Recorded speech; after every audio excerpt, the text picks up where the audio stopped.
Hi friends, my name is Nandita. I am from Andhra Pradesh.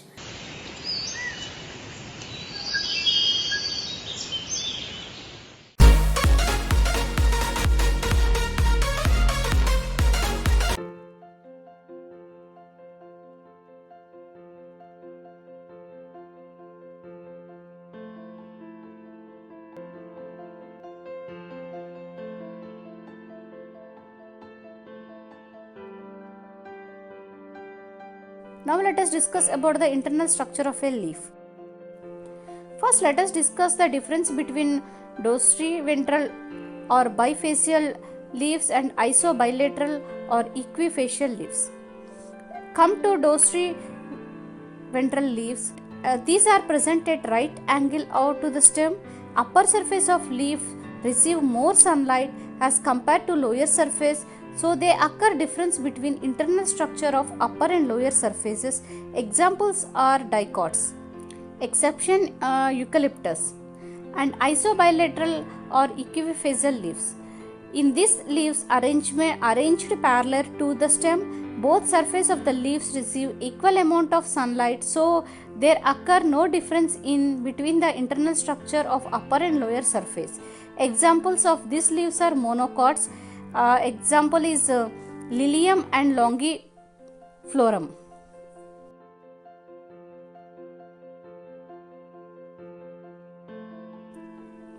Now let us discuss the internal structure of dorsiventral leaves. Dicot leaf is characterized by upper and lower epidermis, cuticle, mesophyll cells and vascular bundles. Cuticle is present on both surfaces, but cuticle of upper surface is thicker than the lower surface. Dorsiventral leaves are mostly hypostomatic, that is, stomata present on lower surface. In amphistomatic, dorsiventral leaves stomata are more on lower surface as compared to upper surface. Mesophyll of these cells divided into two regions, palisade tissue and spongy tissue. The palisade tissue is found towards the upper surface. These cells have more chloroplast, and spongy tissue is found towards the lower surface.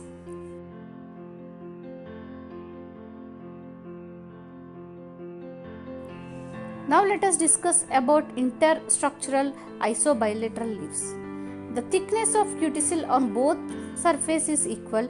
Distribution of stomata on both surfaces are also equal. Isobilateral leaves are amphistomatic, that is, stomata present on both sides. Both the surfaces of isobilateral leaves receives equal amount of sunlight, thus the structure of both the layers are the same. Mesophyll of isobilateral leaves is not differentiated into palisade and spongy tissues. It is completely made up of spongy tissues. Palisade tissues are absent. Bulliform cells or motor cells are present in these leaves. Bulliform cells are large cells found in the epidermis of grasses which are filled by a liquid of empty, mostly colorless. Upward folding of leaves during the sunny day takes place due to the presence of the specific cells.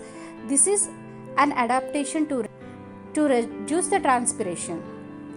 Examples of these leaves are Amophilia, Pova, Empectra and Argopyron, etc. Epidermis of Nerium, both upper and lower, and ficus, only upper epidermis becomes multilayer. This is an adaptation to reduce the transpiration.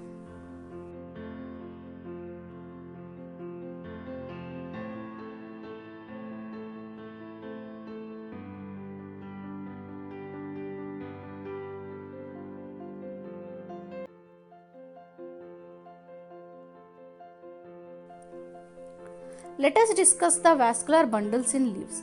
Similar types of vascular bundles are found in both dorsiventral and isobilateral leaves. Vascular bundles of leaves are conjoint, collateral and closed. Protoxylem is situated towards the adaxial surface and profilum is situated towards the abaxial surface in the vascular bundle. Leaves are devoid of endodermis and pericycle. Vascular bundles are surrounded by a bundle sheath. Bundle sheath in C4 plants is sclerenchymatous and remaining plants are parenchymatous or sclerenchymatous. Mainly sclerenchymatous is a bundle sheet. Let us discuss about some of the important facts of these leaves. Xerophytes with isobilateral leaves contain palisade tissue on both sides of the leaf.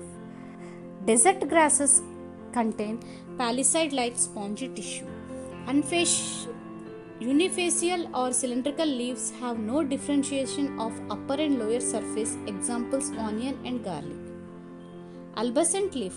Palisade tissue is restricted in half part of leaf, so half part appears more green than other half appears less green. Examples of abutilon. Tetrarch condition. Helianthus anus and Caesar aretinium root. Waiting meristem concept.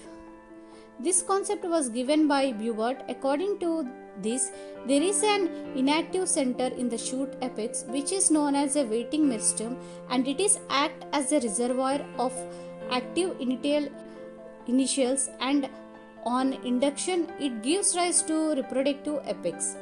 Tannin is found in latex of banana, which it becomes in contact with air, it gets oxidized and becomes reddish brown in color. Tannin glands are found in camellia. These glands are schizogenous in origin. Salt glands are found in tamarix, which secrete sodium chloride. Chalk glands are found in plants of Plumginaceae family, which secretes calcium carbonates. Cystolith cells found in upper epidermis of ficus leaf are called as lithocysts. Cystoliths are crystals of CaCO3. The most durable wood is Tectona grandis. Tracheids are the chief water transporting elements in gymnosperms. Phloem is embedded into the secondary xylem in some plants. Such phloem is called included phloem or interxylary phloem. This is secondary anomalous structure. Examples of this are dicot stem. In monocot stem, root pith is sclerenchymatous. Examples: canna. In aquatic plants, the fronds, the epidermal cells, and the glad cells of stoma possess chloroplast.